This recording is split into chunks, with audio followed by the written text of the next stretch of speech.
Salams and welcome. Thank you for joining me in another episode of the Quran in English, Basics for Beginners. We're just going through a PowerPoint and just some very basic explanation for those who are curious about Islam or who are new to Islam, right? So let's start with that. A'udhu billahi minash shaitanir rajim. Bismillahir rahmanir rahim.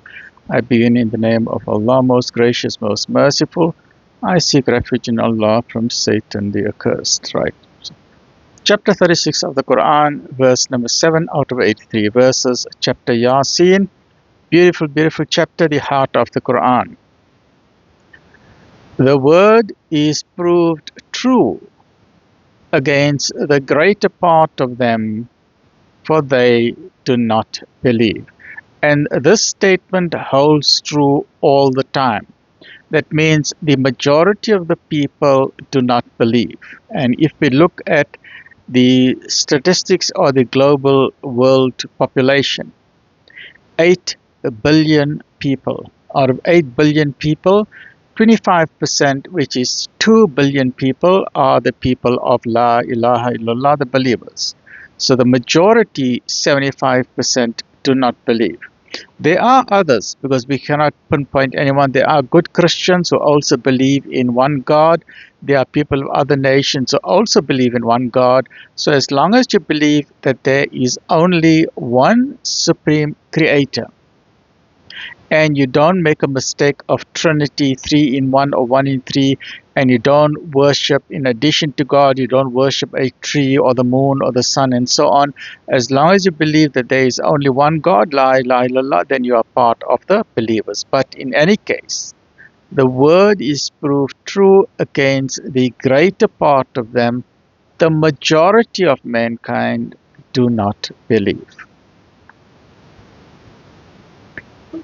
We have put yokes around their necks, right up to their chins, so that their heads are forced up and they cannot see. And we have put a bar in front of them and a bar behind them, and further we have covered them up so that they cannot see.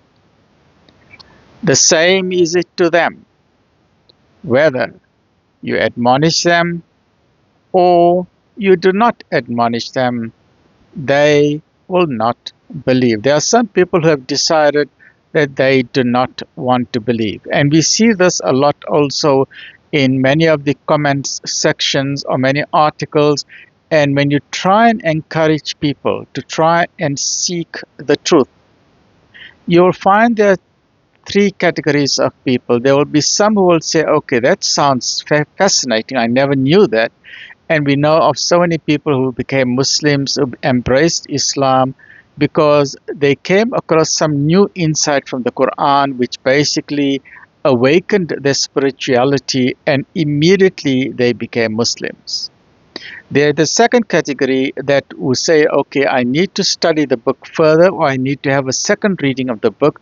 It's very, very, very interesting, and I need to study it because it's awakening parts of me that I did not know, right? So these, the second category, are the ones who are shocked to find so much truth in the Quran compared to the misinformation, excuse me, that the media is portraying. So now they have to basically detoxify the brains from all the misinformation and the media propaganda and media manipulation. That's the second category, right? They are the seekers of the truth. Then there is a third category, that no matter how much you try and explain in a logical manner, in a kind manner, in a loving manner, in a clear manner, that this is the truth, they will not believe.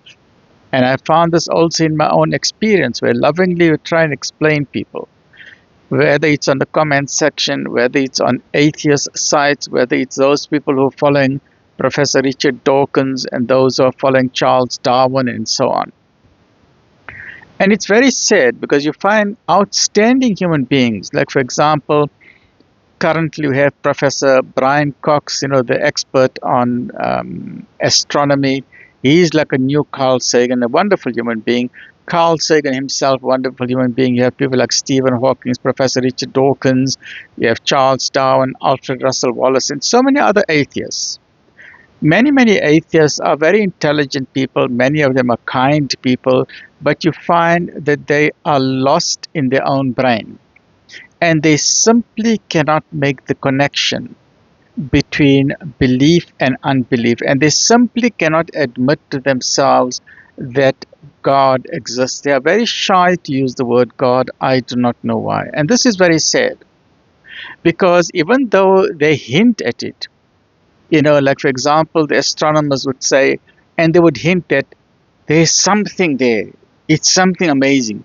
But they know there's something there. Science is telling them that there is something there, but they are just too scared to say it is God. I don't know why. I'll give you some examples. If you take the mass of the universe, you put it on one side of the scale, and on the other side, you try and determine what is the mass of the universe. If you take all the trillions upon trillions of galaxies, and each galaxy got suns like ours, trillions and trillions of stars. Every star is a sun like ours, and some of them are millions and billions of times bigger than our own sun. For example, the largest known sun is Stephenson 218, which is billions of times bigger than our own sun. So if you take all the trillions of galaxies, you take all the trillions upon trillions of stars and the quintillions of planets and satellites and moons and space debris, you cannot count all of that. You take the red giants, you take the black holes, everything, and you put it onto the scale. It only gives you 3.5% or 4% of the mass of the universe. All of that is matter, made out of atoms and molecules. So everything in the entire universe that is made up of atoms and molecules comprises only about 4% of the entire mass of the universe. And the scientists themselves are baffled. So they say the matter that we can measure from a scientific point of view, the atoms and the molecules, is only making up 4% of the entire universe. What is that other 96%? They don't know what it is. So you know what they say? They say, okay, it is the opposite of matter because we can't measure it. So they give it a term called antimatter. But what's another term for antimatter? It's called spirituality. It's so simple. But no, they want to get confused in their own dynamics. They want to say, no, antimatter is something that's opposite to matter. So like, opposite to matter is spirituality. You'll either have matter or non-matter. Non-matter is the spirit. You cannot measure spirit with an X-ray or by the scientific method. Similarly, antimatter, you cannot measure it with a scientific method. Very simple. Scientific method needs to be falsifiable, needs to be objective, needs to be repeatable. So things in the universe that are made out of atoms and molecules, you can apply to the scientific method. But the spiritual dimension, you cannot apply to the scientific method. So scientists themselves are admitting, listen to this carefully, scientists themselves are admitting that there is definitely something in the universe which they cannot measure through science, but it's existing. Can you imagine that?